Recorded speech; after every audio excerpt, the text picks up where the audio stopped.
The future of the Star Wars franchise seems to be quite expansive, not just with their books, their novels, their comics, and video games, but also their movies and their TV shows that's going to be coming into theaters and on Disney Plus as well. This is Mike Zero. Make sure to subscribe if you are new to the channel for future Star Wars content.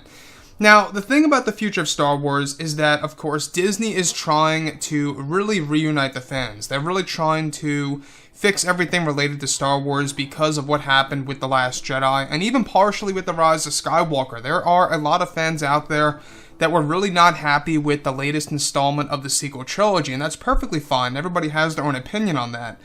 Now, when we look at the future of Star Wars, this is very important. We're not just talking about the new Star Wars trilogy that is separate, by the way, from any other Star Wars films that are currently in the works. But the new Star Wars trilogy is their main focus right now, the first film that is dubbed Star Wars X. And of course, the other thing is their handful of Star Wars TV series. We're talking about The Mandalorian Season 2, which reportedly just finished filming. And of course, the Obi-Wan Kenobi TV series, the Cassian Andor series, which, by the way, begins filming June of this year. So we're getting closer to when principal photography starts for Cassian Andor series, which honestly, I feel like nobody really asked for that series, and I myself am not really all that excited about it, but we'll have to wait and see. Now, with that being said, what's really intriguing about everything here is that now that both Disney and Lucasfilm are finished with The Rise of Skywalker, they are focused on their new Star Wars trilogy of films, as well as their new Star Wars universe. It's noted that both Disney and Lucasfilm have plans to reunite the fans around the world, and that many changes are being made by the new Disney CEO, Bob Chapek, who has been adjusting the projects for the future of Star Wars.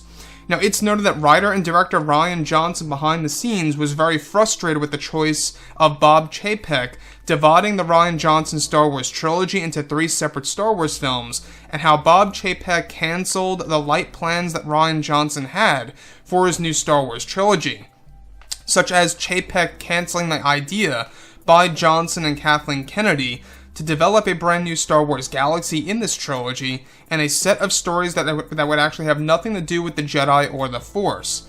Now, it's noted that Chapek canceling these plans led to great frustration for Rian Johnson, which ultimately led to Rian to make the decision to develop a sequel for Knives Out, which he is currently working on as we speak right now. Not just that, but also it's explained that Chapek canceling Rian Johnson's trilogy concept not only stems from him, but also from the CEO, the previous CEO, Bob Iger, and that Rian was very frustrated with the overall decision. However, it's still unclear on whether or not Rian will be developing at least one Star Wars film or not. However, one thing is for certain is that Rian Johnson's new Star Wars trilogy has been split into pieces, and will be used for slots of other future Star Wars films to come by other creators as well. Now, the thing about all of this is that I think that Disney has finally come to the conclusion that Rian Johnson is just not fit for Star Wars. He may very well be fit for other movies out there of his own, but he's not fit for Star Wars. And that is one thing that really does prove itself from watching The Last Jedi. You know, when we look at The Last Jedi, there's a lot of elements in there where you can see that the choices that were made were way too bold, way too risky, and it really messed around with the Star Wars lore, and it also messed around with the continuity of what J.J. Abrams had established in The Force Awakens.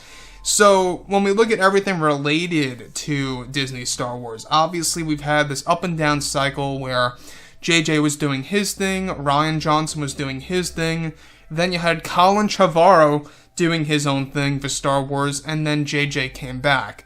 So that's exactly why the Disney Star Wars trilogy feels very much like a rubber band ball. It's going in all different directions, and it really doesn't really have a straightforward plan.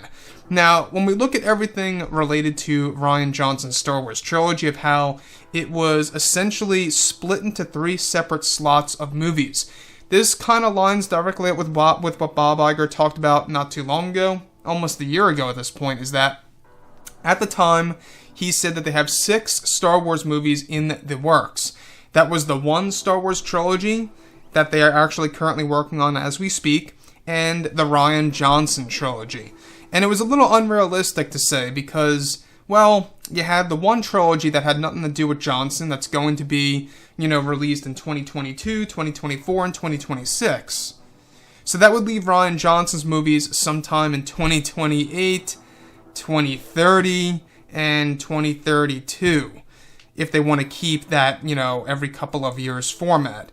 That is really unrealistic, and for Rian Johnson to kind of sit around and wait to make a Star Wars trilogy that far into the future seems just unrealistic to me, and almost came off as if maybe they never even really had concrete plans for Rian Johnson's trilogy to begin with.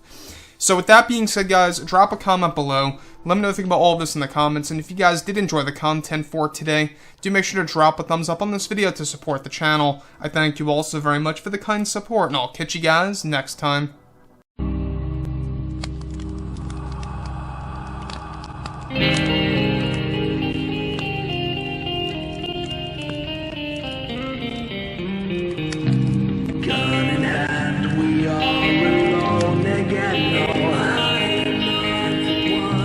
Night to moon, we hear them moans again.